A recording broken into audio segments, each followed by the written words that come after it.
Om mano na buddhi, no sharira, na indriyam, no tanmatram, bhutani, na buddha panchakam. Aham kritas chapi, vyatsvarupakam, tam isham atmanam, upuiti shashvatam. Om shantihi, shantihi, shantihi.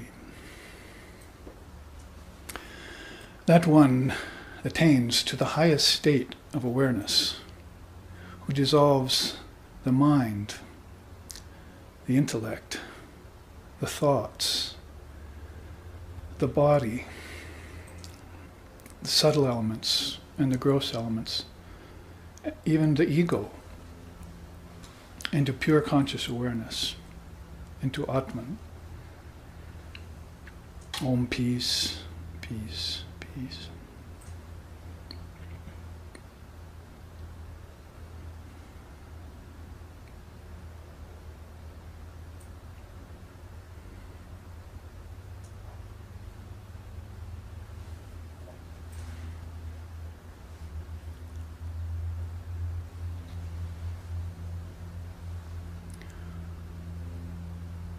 Om Pramad, Om.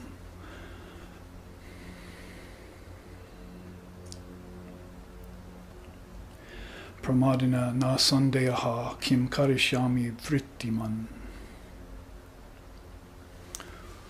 Utpadyante vilyante buddhascha yata jale. Om shantihi, shantihi, shantihi.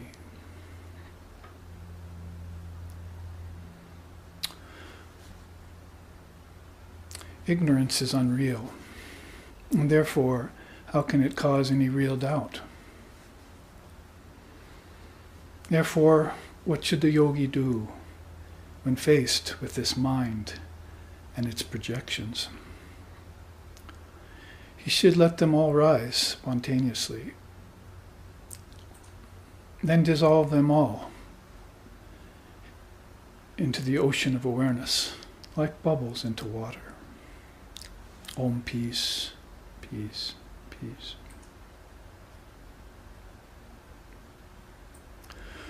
Om Sahana, Om Sahana Vavatu, Sahano Bhunaktu, Sahaviryam Karvavahai, Tejasvi Navaditamastu Ma Vidvishovahai. Om Shanti, Shanti, Shanti.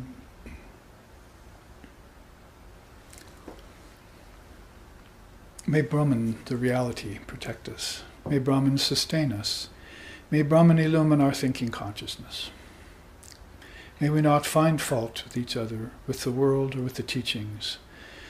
And may what we study, the Dharma, be a source of inspiration to us eternally. Om peace, peace, peace. May peace be unto us, may peace be unto all. Om Hari Om.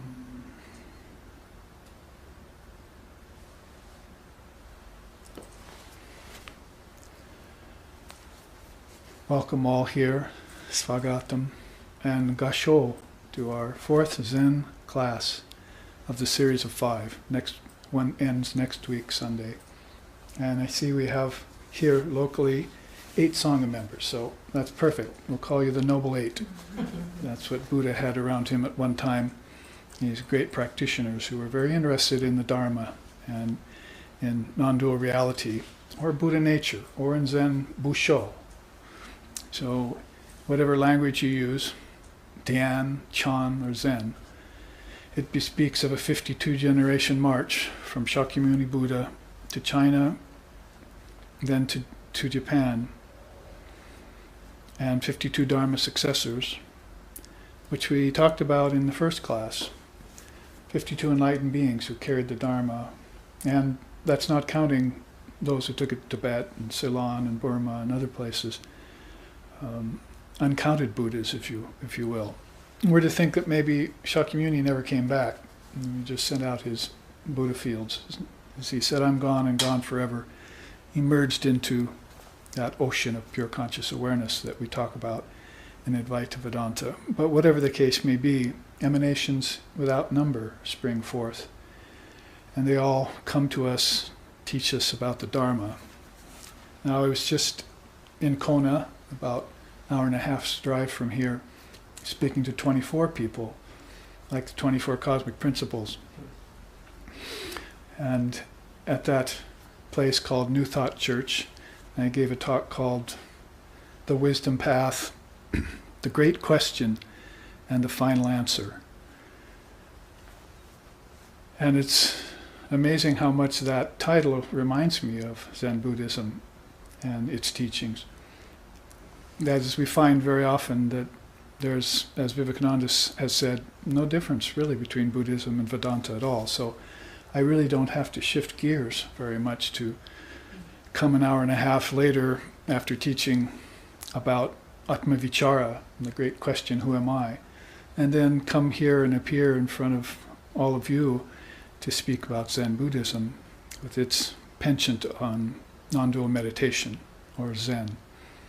It's a hard word to define, but really any word is rather difficult to define if you want to get into its deeper, in its inner essence, its swarupa, as we would say in Sanskrit. And we talked about that with Lord Buddha when he spoke on Vulture Peak. All of these great souls speak on some mountain. If it's not the Sermon on the Mount, it's Vulture Peak, or it's sometimes they'll be in the forest and sometimes on the desert, but they will have usually subjected themselves to some very rigorous austerities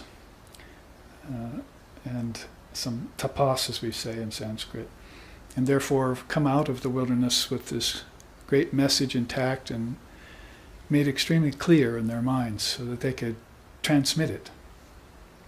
Inshin Denshin, they call it in Japanese. That is, means mind-to-mind transmission. So for those who can find an illumined preceptor, as hard as they are to find, and if they can qualify themselves to be an illumined receiver, then you've got this very profound relationship. They call that the most profound coupling of all, much more profound than mother and father, or son and mother, or father and daughter, but this disciple and guru relationship that is so long-lived, and so long-lived because it concentrates on what is long-lived, what's eternal. There's no better word for that in our language. Or Sanatana Dharma, say in India. And we started off our first series of Zen classes looking at the Sanatana Dharma and all its various darshanas, its various pathways, along which flow these great teachings. And yes, they come out to us from the heart of a great soul, heart, mind of a great soul, but they must also come back into us, into our hearts and minds. So when I was speaking at New Thought Church this morning, I was talking about hundreds and thousands of avenues through which that happens, conduits. If they're left unconnected, then there's death. And the minute they're connected, then death is seen to be an illusion. And one can proceed forward with as many lifetimes as one desires to take, or not, and give up the body completely and become a videha mukti, or like Lord Buddha, completely immersed in the ocean of awareness, into Buddha nature. So we must make sure that these conduits are kept open and flowing. First of all, you think of the prana, or the life force that flows from transmitter to receiver, as we were saying. That also means that prana has to be flowing from your food, and from your food as refined energy into your psychophysical being, or your body-mind mechanism, we'd say. And then from there flow into your senses, and your senses into your mind, and your mind into your intellect. And then these will be carrying with them, these flows will be carrying with them prana, then shakti, and you'll find a connection between yourself and what they call Divine Mother of the universe. The Buddhas were also very much aware of the Divine Mother. And our own founder wrote 2 books on it. One's called Mother of the Buddhas, that was Lex Hixon.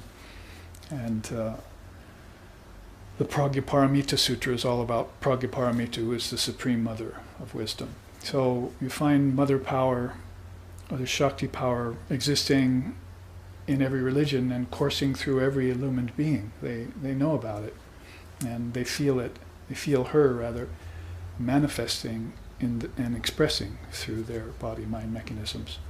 And that's from wherein comes the Dharma and its import. When I spoke about the wisdom path, I'm really speaking about the Dharma. And when I speak about the great question, we're asking that question, who am I?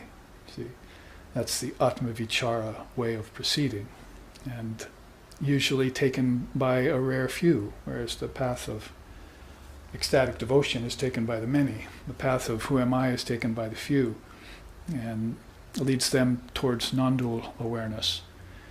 That is the final answer, as the name of the title epitomizes. The final answer would be one of 4, which mean the same thing. Aham Brahmasmi, Prajnanam Brahman, Ayam Atma Brahma, and Tattvamasi. Those are the 4 great sayings in the Upanishads. And Lord Buddha was very aware of them. Lord Buddha is actually claimed by Indian seers and avatars as one of their own, like in some of the songs, you might even say.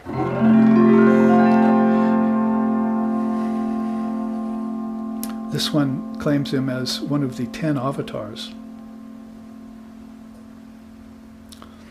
Vindasi yagya vidaye raha shruti jatam sadaya hridaya darshitam pasugatam srisvava krita buddha sharira Jaya Jagadish Hare, Jaya Jagadish Hare, Jaya Jagadish Hare, Jaya Jagadish Hare. So, means to say, of the 10 avatars of Vishnu, Vishnu being Brahma, Vishnu, Shiva, the Vishnu of the Trinity. And then the 9th is called Buddha, the 10th will be called Kalki, and that's the next verse of the stotram.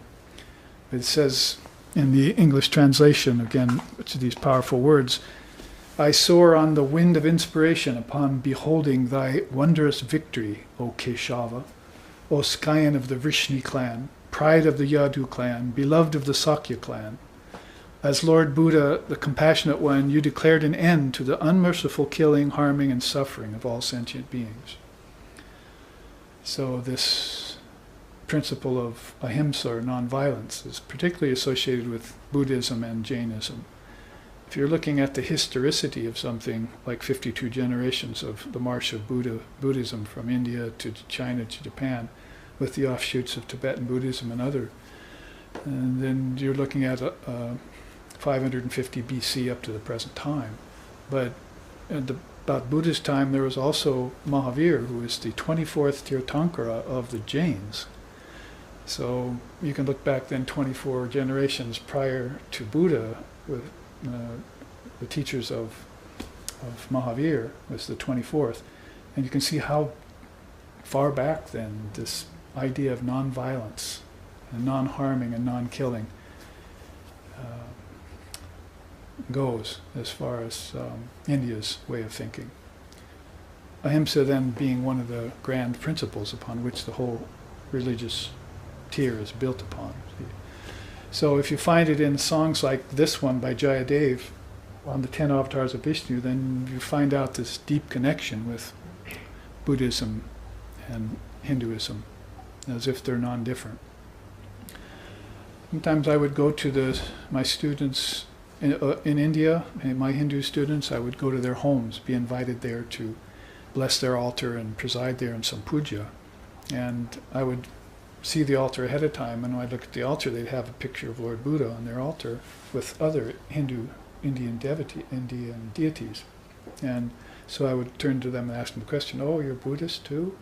And they said, they didn't understand what I was saying. What's a Buddhist? It's the same thing. This Buddha was a Hindu man, so they're looking at Buddha is just one of their avatars, one of the incarnations of India, and they never had that idea that it was somehow a separate path or went a different direction. So they keep that integrated idea as if the lesser vehicle were the most powerful vehicle of all. When it turned into the greater vehicle and the Vajra vehicle and so forth, then that was its expansion across the world. But if you take it right back to Shakyamuni Buddha in India, that lesser vehicle they call it, that was the deepest vehicle of all. You were getting his teachings right from the source. However, when you look 52 generations in advance of that, then you have Zen Buddhism, and you have Mayazumi Roshi, and you have Yakutani Roshi, and you have some of these great souls who came to the West from Japan. And a few that went even to New York when Swami Vivekananda arrived there at the Parliament of Religions in 1893. There was already a Roshi teaching Zen in New York in 1893. So to me it was like these hands around the world that had connected, these arms around the world that had connected hands in Chicago in 1893, as if India were embracing a whole world and giving it back this idea of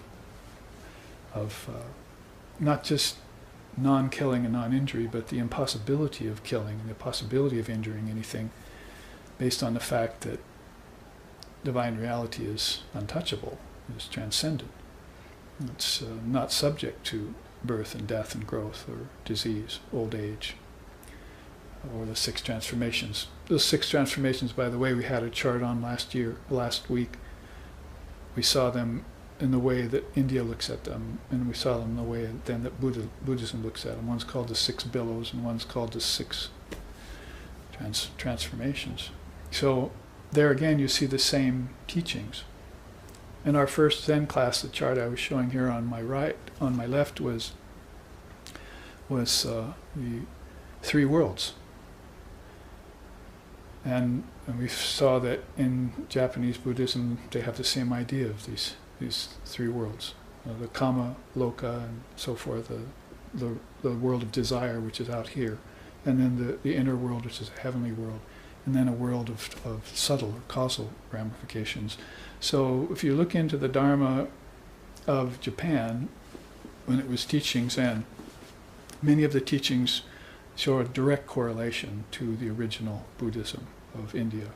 And we were looking into some of those flowers of Zen Buddhism last week when we got caught short of time in the middle of that chart called Ribi, truth sayings, these beautiful Buddhist truth sayings. And I was making correlations in this chart with this chart because this is a chart which I'm basing a book upon, which I intend to write. It keeps getting put off by other books I want to write.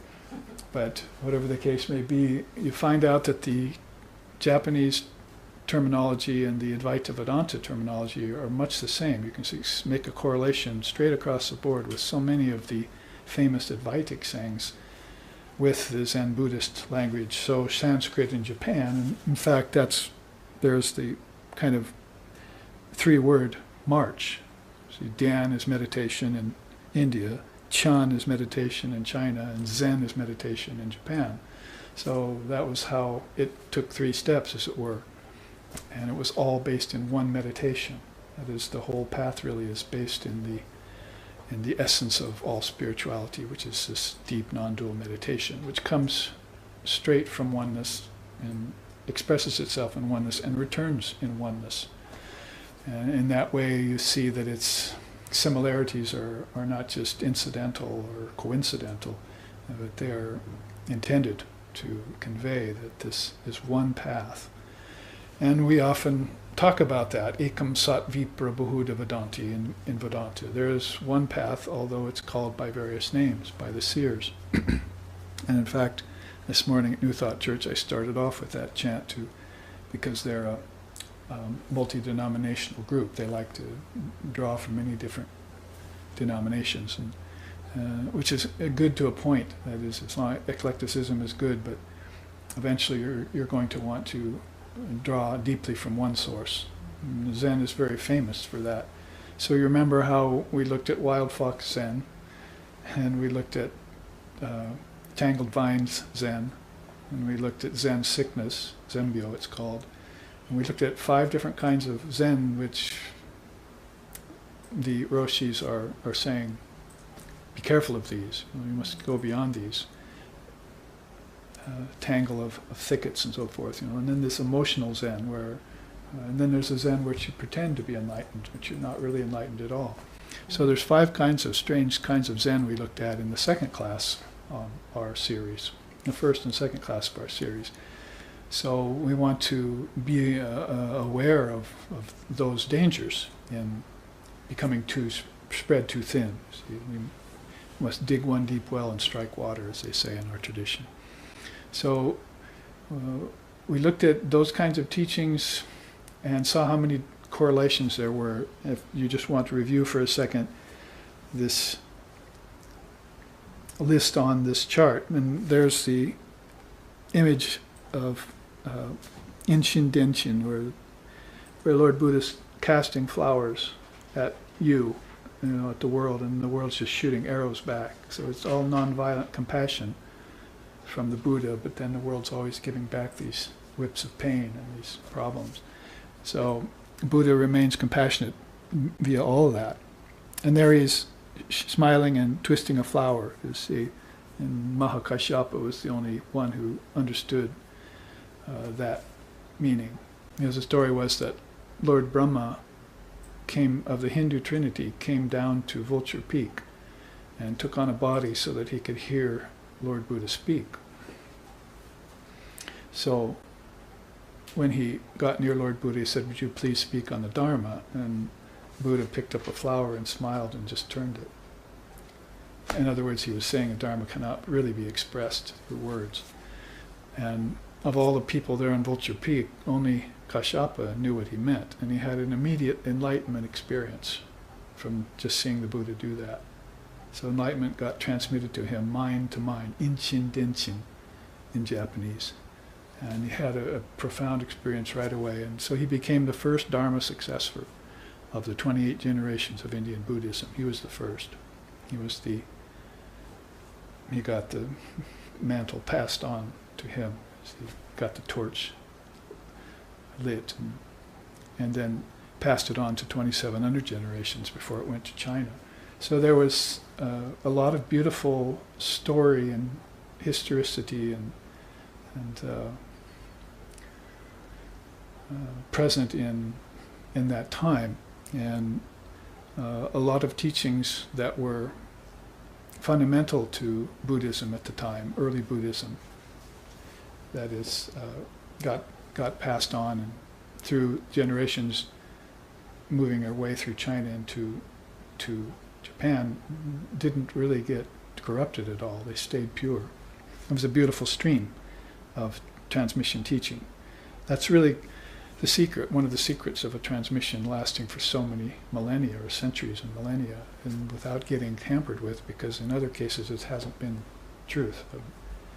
I was reading about King James Bible just the other day and comparing it to the original version in Aramaic and other languages. And there's 147,000 differences between King James Bible and the original.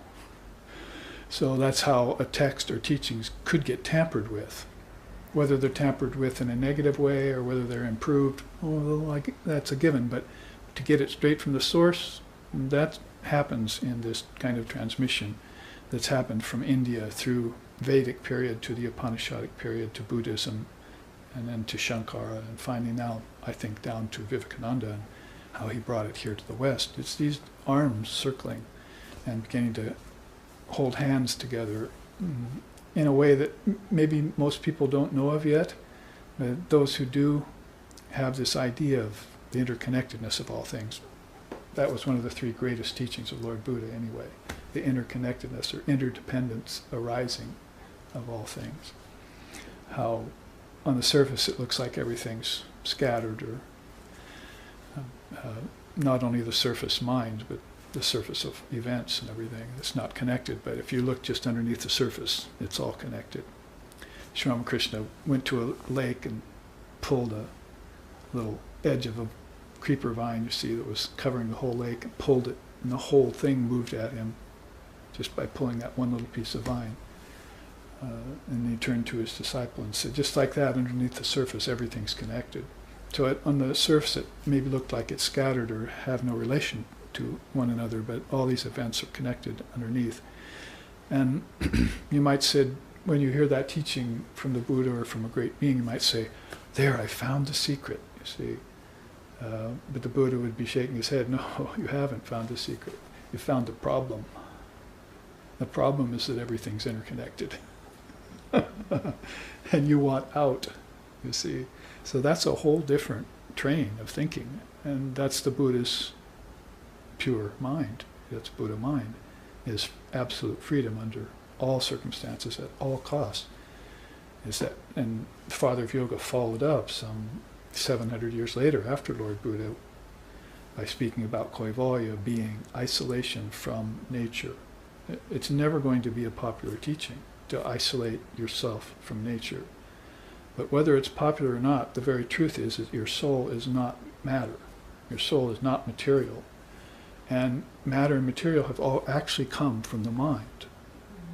The soul is completely independent all the time of any kind of movement or creation, preservation, destruction.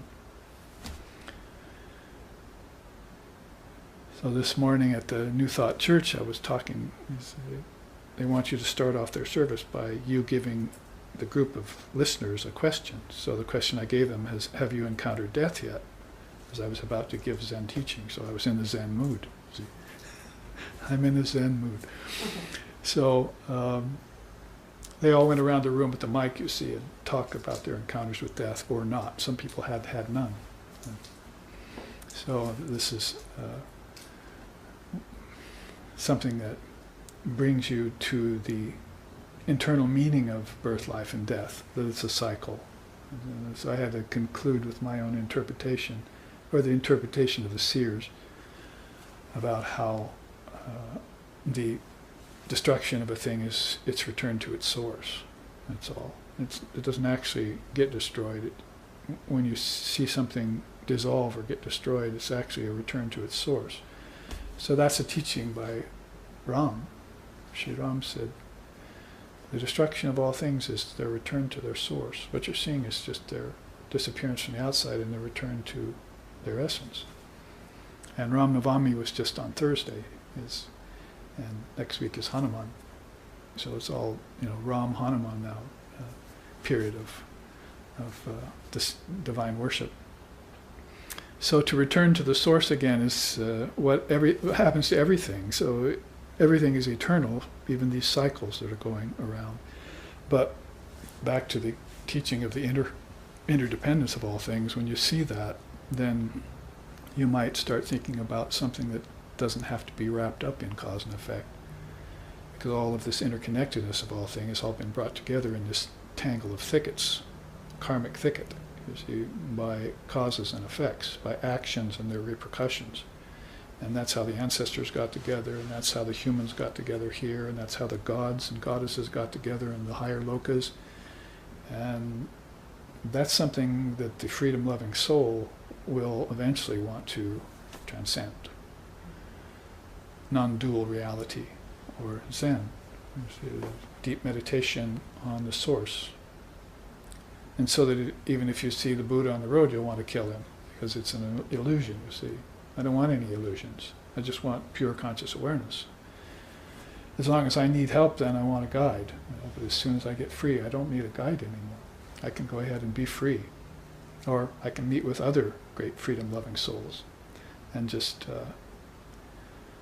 word I've been using lately is to just take these teachings inside and savor them. Savor them. So that's what happens to a person who begins to look at Dharmic teachings like Ribi, truth. So all of a sudden you want to savor them, and you just want to spend time savoring them. You don't want to do anything else. Your dreams get peppered with them. So you'll find yourself ruminating about them in dreams, and coming out into the waking state and remembering what you thought about in there. And they begin to weave themselves into your entire life. I had a musician come up to me today after I gave that talk, saying, the way you talk makes it sound like I know all of this. And I said, that's because you do know all of this. It's familiar to you because it's come out of your own mind. Everything has come out of your own mind. And it's all made of knowledge. People think it's made of atomic particles and all this, but it's really all made of knowledge. You don't think knowledge can outstrip something as gross as a physical atomic particle? That something had to come first to give rise to a form. There had to be a formless intelligence to give rise to things that have form. Then you've got the cart before the horse. See? Descartes said, I think, therefore I am. But then the Vedantas came over and said, that's not right. I am, therefore I think. You see? So you need to get your order of cosmology intact, you see. Put everything in a proper order. And so that's what's going to happen to you when you begin to espy the interconnectedness of all things. Four Noble Truths, an Eightfold Path, and the interconnectedness of all things, or 37 Limbs of Enlightenment. These are all things that the Buddha brought forward in his time that were ample proof to show how vast and infinite the Dharma was, even without the Vedas. See, because he wasn't taking the Vedas for his authority. So he had all these other things at his beck and call from this facile, illumined mind, Buddha mind that he had. In fact, he says right here, I have the treasure of the eye of true Dharma, the wonderful mind of Nirvana, the true form of no form, the mysterious gate of the Dharma. See? That's a direct reference to, if thine eye be single, you shall know the truth, or what Krishna was calling Jnana-chakshu when he opened it in Arjuna's head, his mind. The third eye, see, or Jnana-chakshu, the eye of wisdom. So that was having access to that huge porthole, that gateway. Talk about conduits, and it's a major conduit as far as its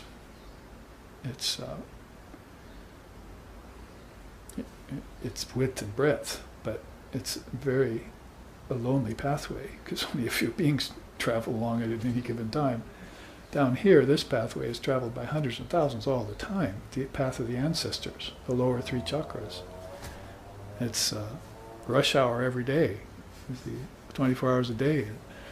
But up here, it gets very, as they say, it gets lonely at the top, right? So you have these, it's very rare to see these souls meeting each other at a very high level. In fact, that's called by Lord Vashishta walking the skies.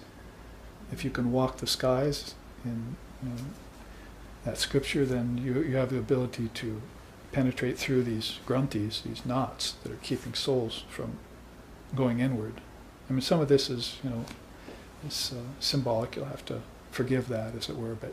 But all these conduits going inside for inner life, if they are like a kind of tangle of thickets in the lower three chakras. And it's very hard to find your way through them. But if you reach the heart chakra, then Sri Ramakrishna said you hear the sound of Om and you say, what's this, what's this? And you get all enamored of the light.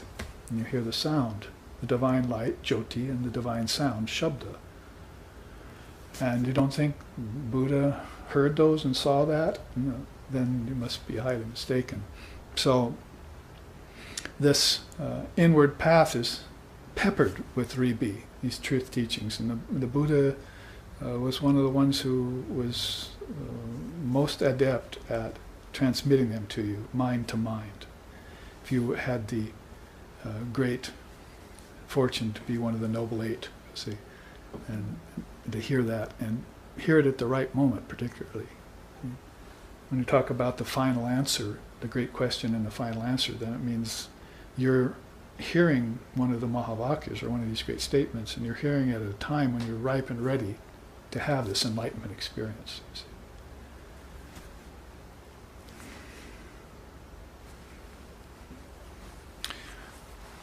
Or pragya. In Buddhism, pragya means a little bit different than in Sanskrit. Nepali and the Sanskrit is a little different. Pragya in Buddhism would be this deep moment of insight, or it non-pluses you. So,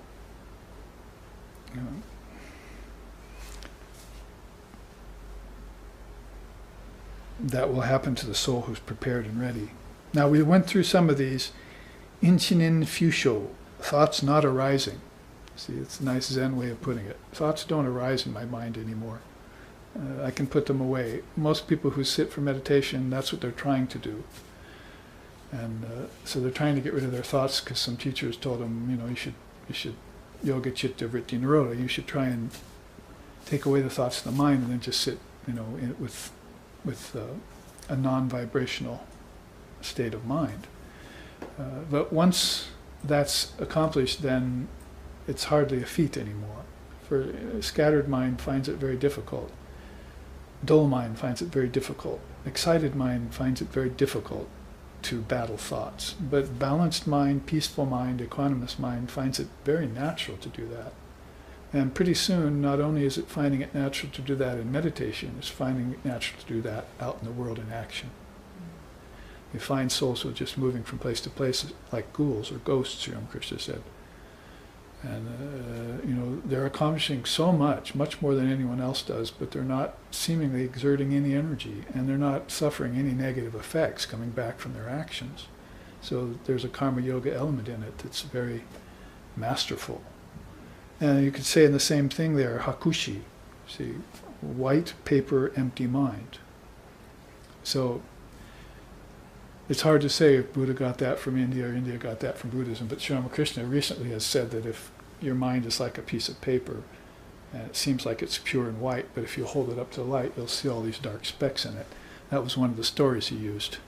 So when you hold your mind up to the light of spiritual practice, let's say spiritual practice, if you said Brahman, there is no mind there, so it wouldn't make sense.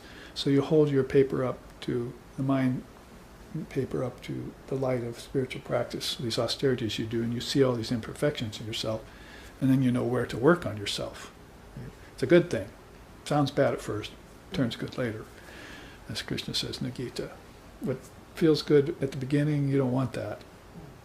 What feels bad at the beginning, that's what you want.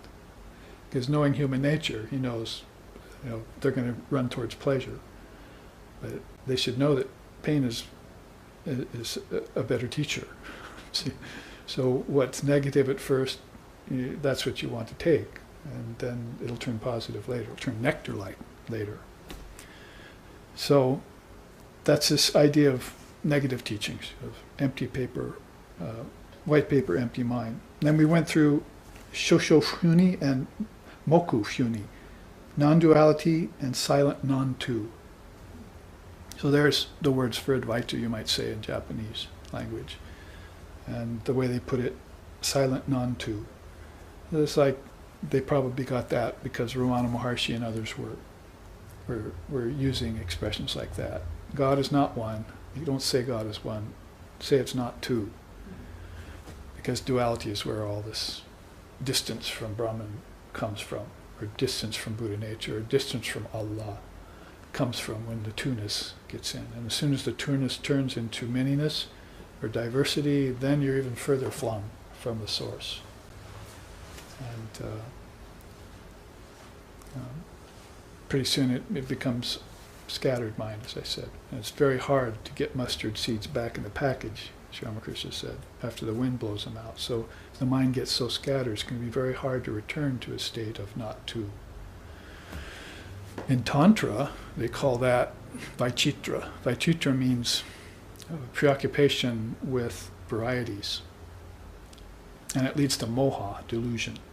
So when the 16 evolutes of Maya, they call that in Tantra. And they kind of form their own eightfold path or 16-fold path of delusion. Vaicitra, think about that. People get attracted or preoccupied with the varieties of life, and therefore they forget the interconnectedness of everything that would take them back to the ability to transcend varieties and variegation. So there's a flower Lord Buddha throws at us through Zen. Now, Jakujo, complete inner peace, and Dai Anjin, great peace of mind. Of course, we'd probably call that Shanti, Shanti, Shanti in Sanskrit, the three kinds of peace: outside, inside, and transcendent. So you've got a peace that passes all understanding by the time you've reached the transcendent peace. And that, again, infuses the mind and turns it into a different kind of mind altogether. That kind of mind doesn't experience brooding or depression anymore at all. That's just gone. The mind never comes back to those old ways of being or non-being, as the case may be. It always stays in this transcendent place of peace that passes all understanding. So there are ways to speak of that in Japan. Dai Anjin, a great peace of mind. It's even mentioned here, you see, as one of the great principles. You'll see that or feel that in the presence of a great soul. They're just always at peace and they never change. One state of mind, you might call it. There's Inshin Denshin, which I was just mentioning, transmitting mind through mind. It's different than, say, hearing a lecture from a teacher and just writing down some notes on a secular subject or something. But when you get in a dharmic atmosphere, in a dharmic field, where the field has actually been cleared for these truths to get to you with the least amount of extraneous material attached to them. See, then the field's been cleared, you sit, and you begin talking about the Dharma alone. And then it's interesting. I mean, we'll do this in a 3-hour period right here, and people will go through different states of mind with that. You know what I mean, 3 different states of mind. Sometimes they're sleepy, sometimes they're restless, and sometimes they're balanced. And depending on whatever control you have of your mind, there'll be longer periods of one and lesser of the other. But now try that same experiment at a 3-day retreat. You say you did a 3-hour class of clearing like that, and then tried to get transmission from one mind to another. Now try it in 3 days and see how the thing is basically all the same, only the time spans have expanded. You might have one day of the retreat where you're totally asleep, and another day where you're totally balanced, and then you feel kind of restless another day, or add mixture of all 3 of those in any given time span. But the thing that's happening is you're expanding time, so there's more time for the Inshin Denshin to get through. You see, the mind transmission can have more time to penetrate into your mind. You'll have more time to open the gates. That's one of the profound Zen teachings, you know, opening the gate, and then they say closing it after. So what they mean is, if you open the gate for activity and you become restless, you become drawn out, then go back to your Zen seat, you see, when you're practicing Zazen, and shut the gate. So shut the gate there means close the mind from all extraneous things and just go inside you and the teachings, that's all. Just you and the teachings. And so shutting the gate's a very profound teaching there. We went on talking about doing by non-doing. Now here's the karma yoga correlations between Zen and Advaita Vedanta. Doing by not doing, all acts spontaneously arising. So you'd have to say 2 elements are important there. One is the knowledge that I'm not the doer, that all work is done by other beings, by another being, like say, all work belongs to Divine Mother, but others only call it their own. It's actually a line in a song. And so the ego, you know, will have to be X'd out of the equation. And then doing by not doing means you're going to be following the rules of karma yoga in a most natural way. It's not that you're trying to give up the fruits of actions or trying not to think about the fruits of action, but more that you're doing everything solely from the standpoint of selflessness. So that's 2 different levels of karma yoga, you see. One is an attempt at practicing karma yoga, the other is masterfully being a karma yogi or yogini. So, and when that happens, moshosheki is a nice word in Japanese, means leaving no trace. They often say like a Zen Roshi could walk in a room and walk across rice paper, but he would leave not a wrinkle there, because it's as if floating on air, you see. So that kind of, it doesn't mean necessarily the grace of a martial artist or something, you see, which is physical, but it means that a Roshi moves through all activities of life, through his whole life, without leaving any trace. That was the name of my teacher, actually. Swami, leave no trace. See, his name is Sheshananda, so Shesha is residue left over after a whole cosmic cycle. So Ashesha means no residue. So there's one way of, at least, of defining his name, was he was the bliss, Ananda, of leaving no residue after his series of lifetimes or after his life. After every life, he left no karmic residue. So white paper, pure mind, leaving no trace, doing by not doing, these are all ways of saying in Zen for 52 generations and then 24 generations before that of what India has always been saying about Brahman being without action. God does not act, does not think, does not do,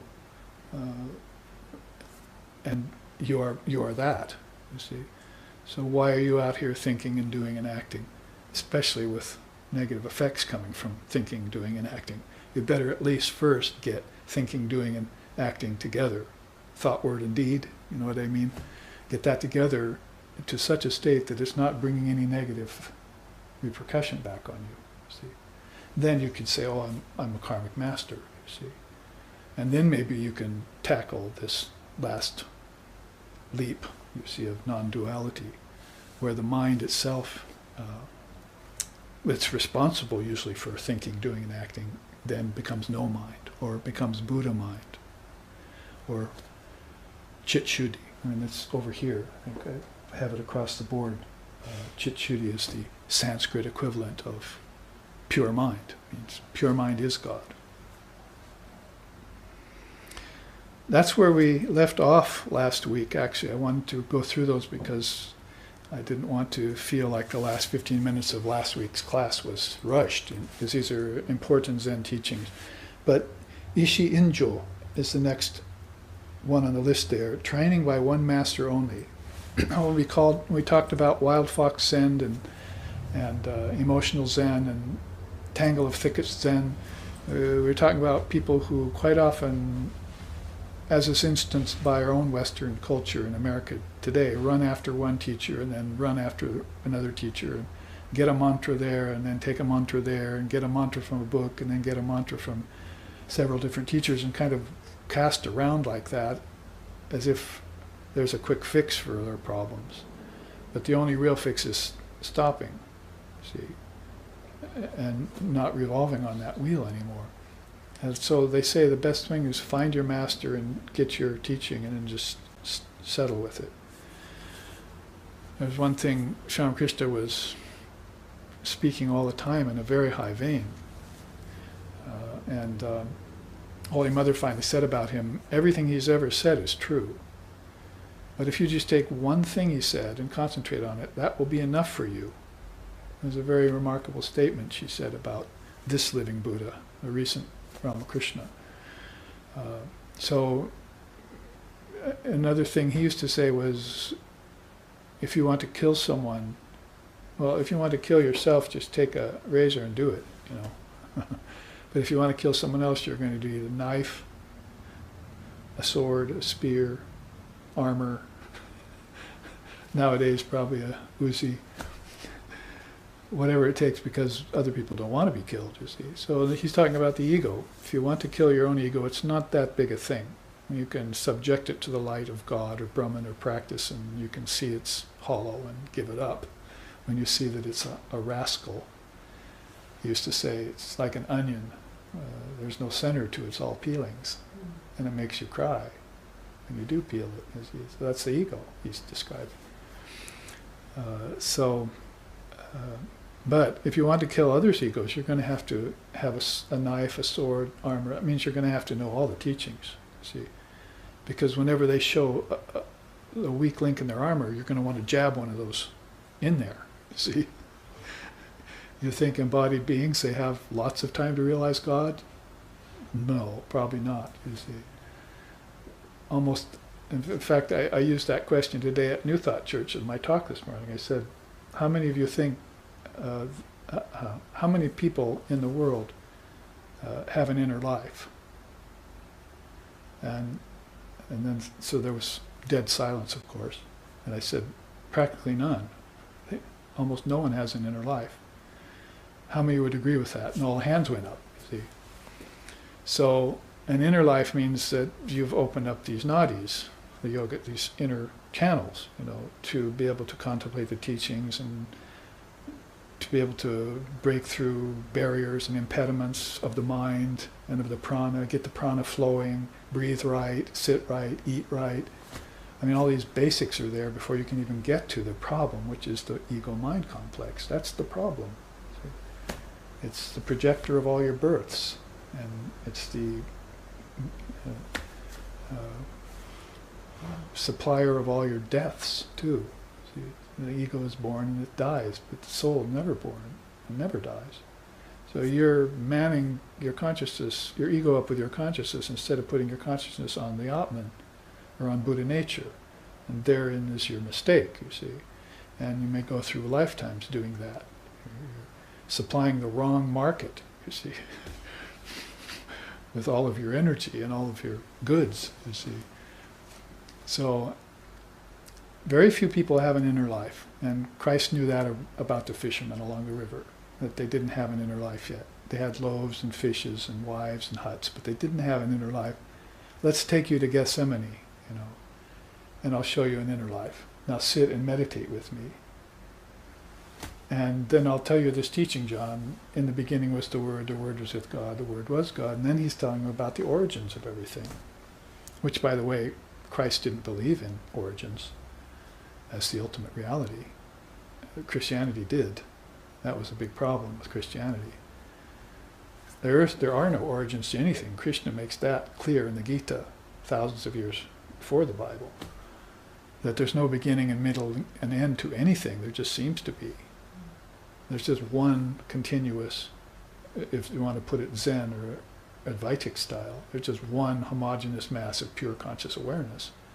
And somewhere in there is a propensity to dream, you see. And you can put it that way. Some souls get a hold of that, and then they dream many lifetimes away from the source. But none of it's real. And it's precisely why there's no meaning to life. That's the question I almost asked them today, instead of, have you had an encounter with death, was, is there a meaning to life? And they all would have said various things, and at the end I would have had to say, no, there's no meaning to life whatsoever. It's a dream. A dream has no meaning. Or you could say, a profound dream may have a meaning. It's a pointer towards something. So if you have profound dreams called visions or insights, you see, pragya, then that could point you to the fact that you're dreaming. And when you know you're dreaming, you'll wake up and poof, the whole thing is no mind, no matter, never mind, as my teacher used to say. It doesn't matter anymore. You were dreaming, and the dream's gone, and you're back at your source. You see, bliss. Call it bliss if you want. Why did you leave in the first place is the only question left. That's the great question now. See, when you're born and lost, your mantra is, why me? And then you begin to find there's some truth in the matter, and your mantra is, who am I? Then you master your consciousness, and your mantra is, I am. So it proceeds from why me to who am I to I am. You see, those are the three levels of being: lost souls, seeking souls, and found souls.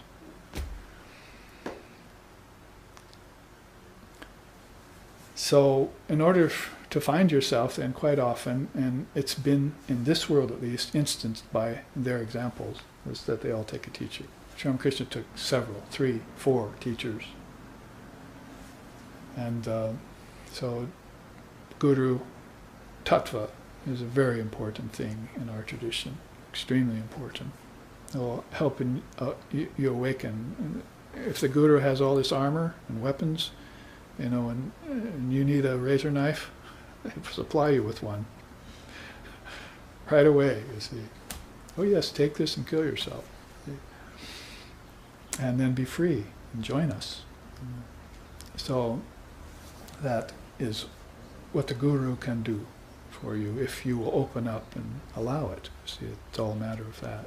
If you open up and allow it. If you really want to be free, take unto yourself what is the Lord's and give unto Caesar what is Caesar's. If you prefer what is Caesar's, and there's no way anyone can wake you up, you'll stay with what is Caesar's. That's your experience, that's your karma, that's your lifetimes. But the minute you see through that and start having a little bit of insight, then you'll want to be free. Then you'll ishi injo. You'll take one teacher and you'll go deep. Go deep with that one teacher. That's a fortunate soul in this world that can do that. I've talked to many people, and people who have had many teachers and people who have had one teacher, and kind of the general gist of it all is that the people who have had one teacher feel very fortunate that that's what they did, whereas the people who took a lot of teachers did a lot of detours and a lot of shifting and went through a lot of changes to try and find their way towards any depth. So I think it's that at the end of a previous lifetime, these souls who had their path and their teacher and not quite reached the goal with it yet will just come back and immediately find their teacher again. Whereas people who have been wandering through lots of fields of teachers will do the same in their lifetime. Many mantras, many teachings, and not a lot to say for it at the end. So, I mean, this has been pretty much shown to me by the fact that in my case I also went straight to my teacher and never deviated. I had nothing before him and nothing after him. And when I found a few other people like that, I questioned them. And it seemed like they had really come into this earth, into this body, in this earth, with a penchant to find the truth. Remember one Indian dancer I knew who used to dance with our musical troupe. He said that. He said, I'm here for one reason, Babaji, is to get the Dharma in this lifetime, to get it. And that's all. And I said, but did you have Dharmic parents? No. So that was the struggle, you see. First 20 years of your life under the thumb of your parents, and they weren't teaching you anything higher than morality, if you were lucky. They taught you morality. And then you had to start over when you got out from under your parents and try and find a teacher and get attracted and wend your way karmically with your own intuition as to what's best and what's inferior. And you know, look back on your own path sometimes, especially if you're here in America, thinking, how did I make it through that tangle of thickets? See? And then if you teach and you look at your students and say, how are they going to make it if I almost didn't make it? You know, I mean, this is Maya. I venture to say that Maya is so thick that even the luminaries cannot see through it here. Vivekananda used to say things like, it may be very free that when I get out of my body I'll feel free. See? So if great souls here in the body are limited, life is limitation. The body, the senses, everything that goes on in the body is limitation, pure and simple. And it's all weight on the freedom-loving soul. It's a huge weight on them. And you can pretend it away, you know, and have as much fun here as you want. But that's grasping what is good in the beginning and turns negative at the end. And you don't have any wherewithal to deal with it at the end. See? So Holy Mother used to say that. She'd say, whatever you need to do to accomplish your realization, do it now while you're young. Because in the end it's going to be very hard to do that. So finding an illumined soul as a teacher, as rare as it is possible, and then getting the Dharma teachings from them mind to mind. If we want to start putting some of these teachings together, you can see that each one has its own life, independent of the others, but when you begin to connect them together, it's the wings of a bird. See, you have a great teacher, he has a pure mind, he looks at your mind, he helps you purify your mind by transmission straight from mind to mind, then you start having wisdom insight yourself that you only dreamed of having when you heard about his experiences or her experiences. And then all of a sudden you see how all the Dharma is just coming together. See? And this is a whole different kind of interdependent arising than Mayic interdependent arising. See, this coming together of the Dharma is snapping these lower thickets apart. It's clearing ground. And it's doing it faster and faster as you come closer and closer to the source, till eventually you're just breathless. See? You're just breathless at the possibilities. That's how our teacher passed away. Like, so walk into his room in his last days, what are you thinking about? Thinking about the Dharma and how to transmit it to others. And he was about to die. So most people when they're dying are thinking about other things. You see, trim the lamp, you're burning too much oil, you see. Thinking about economics or demons coming at them or whatever, but he's thinking about how to get this Dharma out to other beings. So what does that mean? You're almost dead. You know, how are you going to do it? Well, I'm going to come back in another lifetime. What else? You see, I'm planning already for this future existence, and I'm going to, you know, I made yogis out of a few students. See, I was a student. I made yogis when I was living, so then I'll come back and teach them, see, and they'll teach others. So that's going to be a Buddha field eventually. See, it's going to be 52 generations of Buddhas doing it. I mean, this is historical, folks. You see, it's not something we have to look at and go, gee, that's nice speculation. This is historical, what's happened. And it's privy to you, see.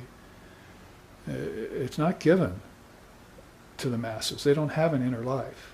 And I don't think maybe some of us realize that. Oh, they're such nice people, yes, but you don't realize how precious and specific the Dharma is. Morality and ethics, yeah, that can spread across the heavens, but the Dharma, that goes deep, you see. That goes towards freedom. Freedom from Ishtams, even. Freedom from Vishnu, freedom from Shiva, freedom from gurus. You see, it goes to the source of things, where your hailstone falls in an ocean, and that's all she wrote. And it can be the ocean of consciousness, but in the meantime for you, it's the ocean of Dharma. See, that's where you need to dissolve the hailstone of your mind into the ocean of Dharma, because eventually then you'll be able to dissolve the hailstone of your soul into the great soul, self into the great self. And don't think for a minute that Buddha didn't like the idea of the self. In the Dhammapada he mentions the word many times. Buddhists nowadays are, you mentioned a word called the self, the S word, that's the no-no, you see.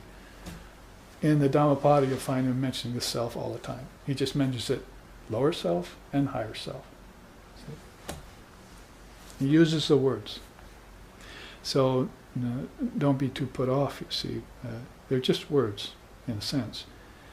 Just ways of saying that there's a lower composite of thoughts, that's a problematic thing, and then there's a way of dissolving that into a greater self. See? The Paramatman.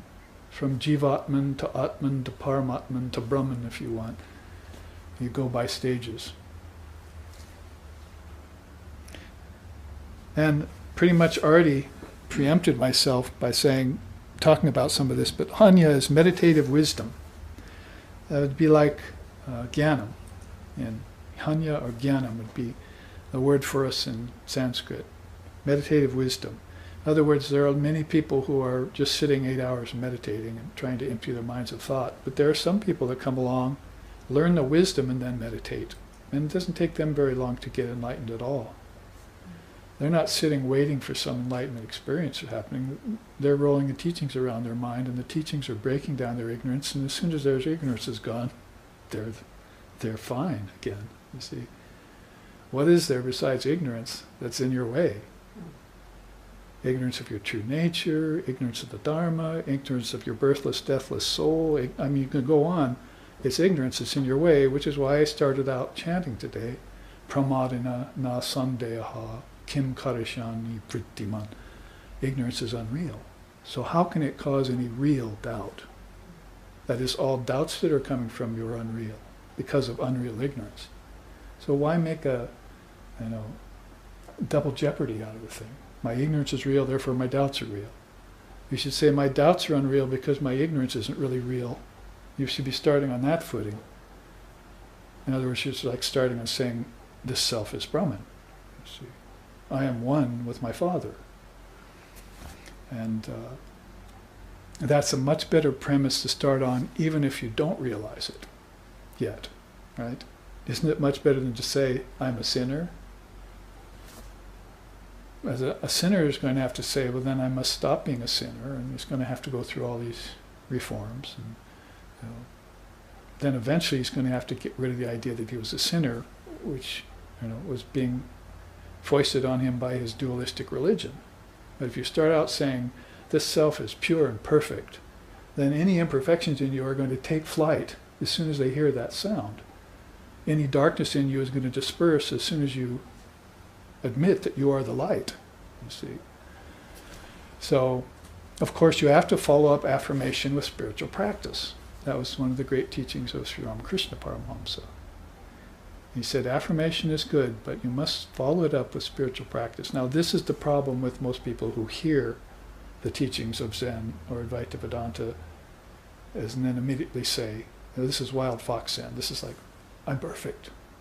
See? And then they just go out without having done one practice yet and pronounce to everyone that they're perfect. And they haven't done one thing to purify their mind yet. They haven't even studied the Dharma, you see. So it's going to have to be that you'll follow up this great insight, you see, deep moment of insight, pragya, with some spiritual practices. Affirmation is not going to be enough, but I'm saying it's a much better position to take than a position of inferiority or sinfulness and so forth. When they read Sri Ramakrishna the Bible for the first time, see, he said after a page, he said, stop. And I think M was reading and he said, why should I stop? He said, they're talking about sin too much. Man should never hear about that. He should always hear about his pure and perfect nature. So right there in the very early pages of the Gospel of Ramakrishna, you find the difference between yoga psychology and Western psychology, or Western religion psychology, is that one thinks in terms of their pure and perfect nature, water the flowers, and the other is thinking in terms of water the weeds. See, one is thinking about the truth, and one is thinking about some false superimposition over the truth that isn't, that never will be true. See? And so that's back to what I was saying. Ignorance is unreal. So how can it cause you any real doubt? Just really open up the whole mess. Get thee behind me. If there's a devil somewhere saying, get thee behind me, and you must get him behind you, then that's the devil right there. These misfiances, these statements that are untrue, that people, religion, government, politics, upbringing have been foisting upon you for so long, get those behind you, and then see how the terrain looks, you see. And then start walking, and become breathless, you know, inspired, excited inside about the prospects of this journey. And then the dream all of a sudden isn't a nightmare anymore, and it's not just a surface dream, like 1,000 imbecilities of the mind. And then all of a sudden it starts to take on more powerful ramifications. And as Aurobindo said, then you can dream, and then you can dream better dreams. And then you can dream better dreams after that, until the dream finally just shows itself up as a dream. And you know that you're the dreamer. As soon as you know you're the dreamer, you can cause them all to stop. And that's called the ever-awake state. That's yogic insomnia. See? As like Siksen put it, our founder. The yogic insomnia. A man has come to me from a land that never sleeps. Now all my dreams have become radiant meditations. Or the first two lines of a song of India. Shall I sing it for you? A man has come to me from a land that never sleeps. That's the guru, see. This person is living in an ever-awake state. Sure, the body may sleep. Don't get all metaphysical on it and cause a bunch of mystery mongering, like some Babaji that lived 1,500 years in the body. What nonsense, you see. Of course the body will die after 100 years. But instead, an ever-awake state, you see, can put bodies on and drop them and put them back on again as children outgrow clothes, Sri Krishna says in the Gita. Outgrow sets of clothes, you see. That's something to get inspired about. You see. The continuity of consciousness. The vastness of consciousness, not these little cycles inside that are loops that keep bringing you back and back again to the same old way of thinking.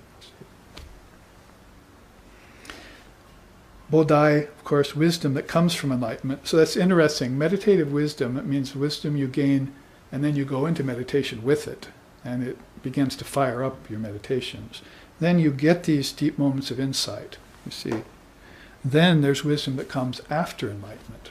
You know how that's put in Vedanta, right? That's Jnanam.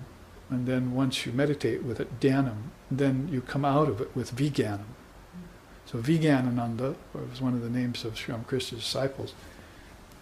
Vijnana is the wisdom that comes after getting enlightenment. So there's more, better, fuller wisdom that comes after you get that enlightenment experience. So there's Dharma before that you need to reflect upon, take it into meditation. Then after you come out of that meditation, you'll find a whole Dharma mega samadhi, they call it. A whole ocean of virtuous teachings lying before you. Just start picking them up and dispensing them, you see.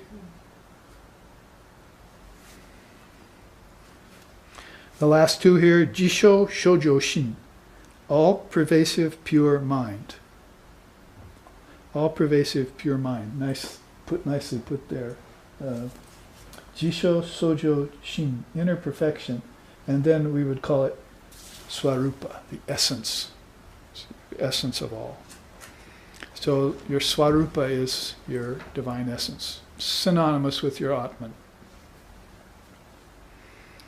And Banpo no Joshiki is an interesting term to put there, every man's consciousness. And they mean that in two ways. First, every man's consciousness is just what it says. It's every man's consciousness out there. Every person's consciousness, if we want to make this genderless. So basically it means that everyone's just a fool running around there. See, they're just normal people. They have no inner life whatsoever. They don't think of God even by accident. They have no idea of what the Dharma is. Yes, there are so many like that, you see. They don't care for anything but materials and money and pleasure. Yes, you see. That's every man's consciousness. But what they mean by this term in Zen is that as soon as you meditate and have these enlightenment experiences, that you are stripped of all those desires and all those problems, but the consciousness is the same as in every man. So it's sort of like saying Atman is the same in every person. The Atman's even in the dog. It's even in a rock. You see. So the form is sort of immaterial, although there is a power to realize it more in a man or a human being. But basically, that underlying consciousness is the same in all things, and it will never change. So you cannot superimpose over it with the problems of every man's consciousness. That is, a person can be running out there, could be as thick as a brick, as dumb as a stone. But as soon as consciousness visits it at the right moment, it will be perfectly enlightened. It will realize the consciousness that was in it, that was buried under all those superimpositions. So it's very Vedantic-like in its ramifications. In other words, that would be the in opposition to the fact that your soul can have a black mark on it forever. Eternal damnation, for instance. See, that's not, you're not going to find that premise or that thought in these traditions. You see, that's not possible. It can fall, as it were. Christianity even has that idea of fallen consciousness, you see. But basically, it's not the consciousness that ever fell, you see. It's the mind that fell. And as soon as the mind remembers consciousness again, it will return to it. And so it might as well be every man's consciousness, because every man is enlightened. Every woman is enlightened. There's just nothing but enlightenment here. So what you're having to look at is stripping away these false superimpositions that have been covering it for so long. Sri Ramakrishna used to use that as a teaching. Some people's gold is buried under mounds of earth. Other people's gold is just brush away through pebbles, and there it is shining. See? So they have souls that will come into the body, and the parents will brush away a few pebbles, you see, like Jesus and Mary and Joseph. And all of a sudden, you've got this world teacher there. You see, at 14 years old, he leaves home and says, "I've got to be about my Father's business." So, and that's actually what parents should be looking for if they were dharmic parents. And I was actually writing about this in response to a question from a student about childbirth. How in India they've been doing austerities before childbirth for aeons. The father and mother will actually become celibate. They'll eat certain ways. They'll pray. They'll meditate, all to usher in a soul of a high caliber. That's the main reason to have a child, is to have an enlightened child, to bring a great soul into the family. And they know that it won't happen if they're not purified. You could say this could even happen after inception. See, that's sort of indeterminate what soul will get into that body. Yeah, the fetus is being formed, all this is happening, and bones are being sewn together, and nerves are being knit over those inside the mother's womb. But who knows about the soul that's going to visit that? You see, they don't think about that if they're materialists. Or if they're studying varieties only, you see. They're interested in what happens in any given organ or any given body or any given gender. But the Roshi or the Rishi or the Rinpoche, you see the similarities of all those words, Roshi, Rishi, Rinpoche, are looking for what's going to manifest in that developing fetus, see, and what kind of caliber of quality is there. And in the case of many souls, even on record in future time, in present times or recent times, there have been messages from gods and goddesses and deities about these souls, a special soul coming into their family. So, but they will do austerities before. Now, put that in contrast to what people do to have children here nowadays. So, meet my wife or husband in a bar, we're drunk, we go home, we have sex, and so forth, you see, and whatever happens, you see. It's like, for whatever happens, right? The new motto for beer. For whatever happens. You see it on the billboards? Bud Light. For whatever happens. It's just so typical of unconscious life, you see. I'm laughing, but it's not funny. So my point there is to, in Zen fashion, because Zen has been very prominent in bringing about this idea of mindfulness. You have it in other forms of Buddhism too. See, but in Zen, it's very, very, very careful walking on rice paper, white paper of the mind kind of consciousness that you're after, that has no negative repercussions later, no residue left over. And so you're going to live that specifically in the Dharma, and that much in adherence to your ideals. You have your high ideals, you're not going to lower them for any reason.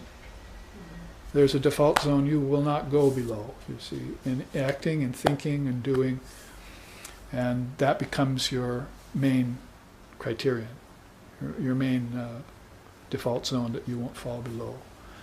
And so that can be put very across the board in terms of earthly life and spiritual life both.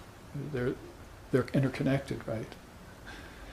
And one affects the other, and vice versa. So you have to be very careful of that combination, how you act and how you think.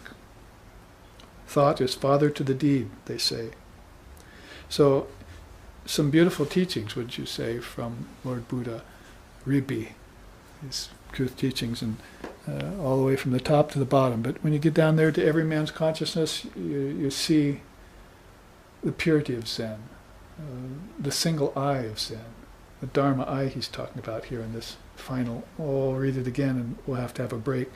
I have the treasure of the eye of true Dharma, the wonderful mind of Nirvana, the true form of no form, the mysterious gate of the Dharma. That's in the Dhammapada, early Buddhism.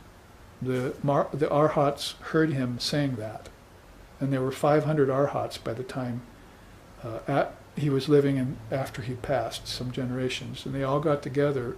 Arhats. This is the problem with the lesser vehicles, that it almost died because only monks could be enlightened. They had to expand this out so that everyone could become enlightened, you see.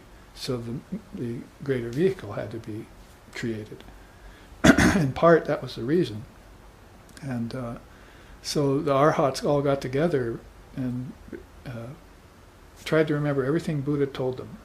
And they wrote it down, and that's the Dhammapada. It's a great, great scripture, Indian scripture, on the original Buddhism. Everyone should read it.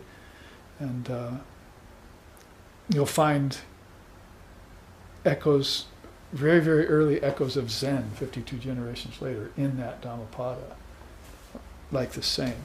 It's talking about the eye of the Dharma. I have the treasure of the Dharma within me. So you just almost feel it in your very bones, you see, in the marrow of your bones even, as Sri Ramakrishna used to say. This all-pervasive consciousness just burning like a fire. It's just eternal fire inside of them. And again, I say, which would inspire you to reach enlightenment in this very lifetime. So here we will take our break. And we're going to go off the air briefly. So I should pass this message on that for those of you who are looking on the live stream, welcome, by the way, again.